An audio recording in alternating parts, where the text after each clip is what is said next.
Harbinger and Bilal are the two newcomers in Black Death.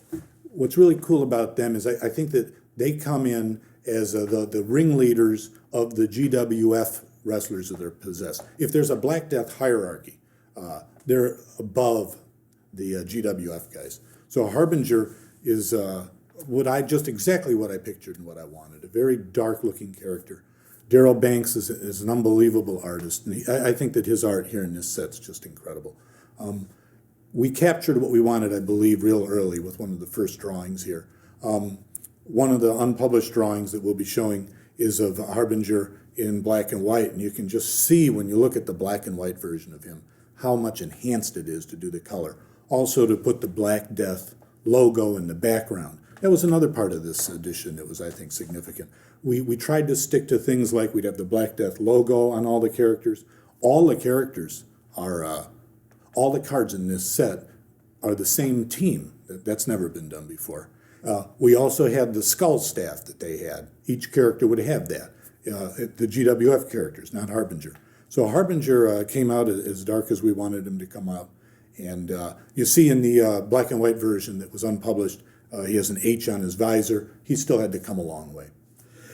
Harbinger is the main guy in Black Death. I always like somebody to have a second, somebody else who's not quite on his level, and Bilal's not on Harbinger's level. Harbinger kicks ass. He's a really good character.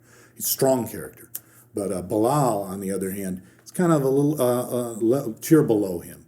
And what's cool is he's an Animan, and we've already had an Animan race in the game. So that gives an automatic feud between him and all the rest of the Animan, and a partner, because Mantis is also an Animan, and he's a Black Death character in this game, so that's a perfect tag team. Also gave Bilal that ability that when he wins with Bite of the Serpent, you are converted to the Black Death side temporarily. So that, gives his matches some excitement.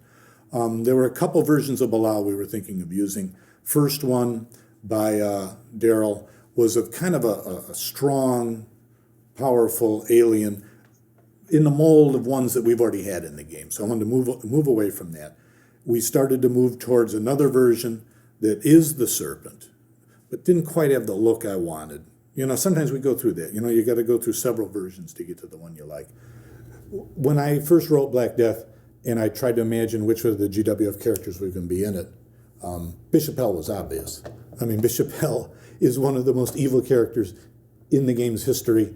And, how can you get more evil than this? You've got a guy that is one of the most evil characters in the first place. He retires.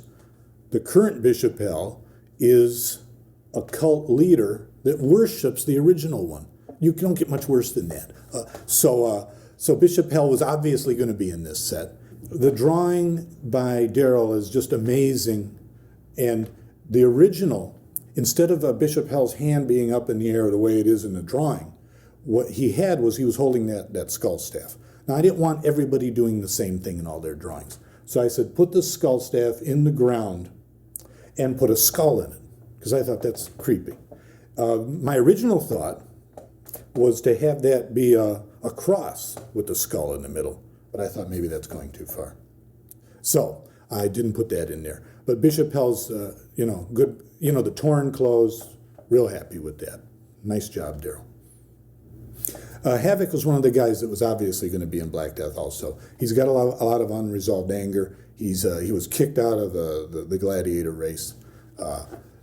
He's perfect because he can also be the guy that gets the best upgrade and becomes even better than the level he was already at. I love the pose, and I love the way Darryl drew this character, Havoc, with the skull staff in the air and the energy surging out of it. He looks possessed by it as he's staring at it. This came out to be a real nice drawing, and I think it's a great upgrade for Havoc. I was really happy to have a chance to redo Coven Black. When we did Coven Black in the first place, he was created as like a Twilight type vampire. And I don't even like Twilight, but I did it.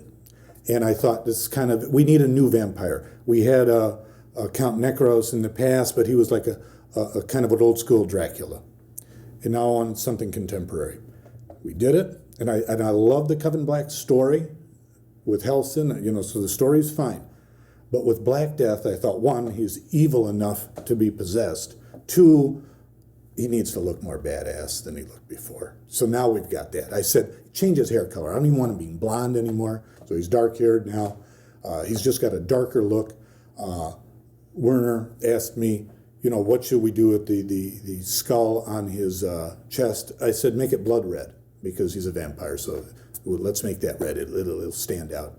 So Coven Black, I think, was really enhanced by becoming a Black Death character. It was very exciting to turn Mantis, because Mantis was one of those characters that was kind of being lost on the mid-card. And it's perfect. You've got a guy now who's going to feud with his own father. That's Swarm. That to me, that was a given that you turn Mantis. Mantis to me is a cool character. And Darryl, this is one of those things where Darryl gives you just so many great drawings to work with, you don't even know which ones to choose from. So we're going to be showing a couple of those drawings that weren't used. Darryl got really into drawing Black Death. He gave me 3 versions. All 3 of them could have been used. That's how strong they were. The one that I picked because I liked the angle, kind of looking up at him as he's walking out of the woods. He is an Animan. He looked very menacing that way. I think you can't say enough about what Darryl and Werner did with the drawing and coloring of this character. It was foreshadowed in 2126 that Oracle might have something to do with Black Death, because in the handbook we said that he foresaw it. And, it was an open issue at some point whether we would actually take Oracle and put him in there or just be a guy who foreshadows it, but I thought he belonged. Harbinger and Bilal, who are pictured in the background, I wanted them in the background of this drawing, really wanted Oracle on their team because Oracle has the power to foretell the future. And his card mechanic, I think, is a very cool card mechanic, that he can foresee a person's move that might be coming and then counter it. So Oracle, and then he has a built-in feud with Trix. I wasn't going to go this deep into the roster for Black Death guys. I originally was going to do 6 GWF characters, Black Death, Harbinger, Bilal, total of 8, and then maybe do 2 characters we would just simply do remakes of. I thought, you know what, we've gone this far, let's just make it the whole set. So let's dig into the Infinity Challenge. Oracle was a good person to change and have him join Black Death. Turns out I did that with the Betrayer too. But I think Oracle, really gives that Black Death team a good, solid member. The reason that I was really glad to use Alpha Female, she came later too, is it gave me a chance to take a female and put her in Black Death. And her Black Death enhanced ability was that she would become so much stronger and bigger that she would be able to wrestle against the men on their level. And to me, that was a really cool concept to do. I hadn't quite done anything like that before. What was also cool about that was I said to myself, all right, if the gladiators are going to have somebody turn, who would it be? Overmaster, Paralyzed, Rush, Turmoil? I couldn't even imagine that. So I thought, this is even cooler. The gladiators are so powerful, their wills are so strong, they can't even be possessed. But here's Alpha Female. She is, as all women in gladiator society, on the 2nd level. There's no women's rights on Aethra. That's a testosterone-driven planet. And so she is kind of got that anger, brimming there anyway. And that was foreshadowed in 2126. And she's the one that changes over. Not only does it allow her to have some really interesting feuds with the gladiators, it allows her to team up with Havoc, also another former gladiator, forming what I think is a very powerful tag team. One of the things that was very exciting to me about Alpha Female turning was also having Havoc on the other side too. So now these two, who are now both on the outs from Aethran society, can tag team together. It was their Black Death Revolution. It not only do they have heat against the gladiators, but you've got, let's say, a female in the mix too. So that's what made this change exciting.